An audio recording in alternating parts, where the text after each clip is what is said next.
It is easier to attach an entity, and it is easier to take possession of a person's mind.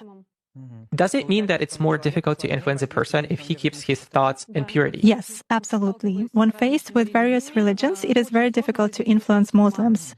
They are in a constant connection with the egregore. They do namaz every day and read prayers on a daily basis. They are constantly under some kind of a dome, so it is very difficult to influence them. When you start impacting a person, he begins to address in a prayer. Indeed, many of them are very different from those who come to church only when everything is bad in their life.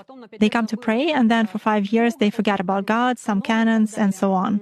Muslims, as a rule, passionately believe and passionately give energy to their egregore. And this egregore protects them very well. That's why it is very difficult to work to make any kind of influence on a true Muslim believer.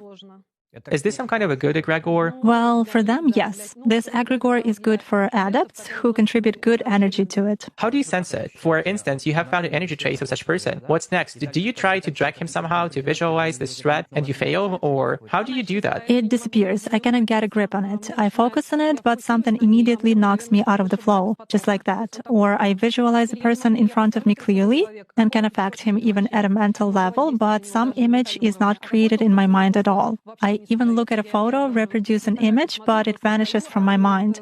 Thus, I can clearly see that a person is covered with something. Does this only work with Muslims? It does for me.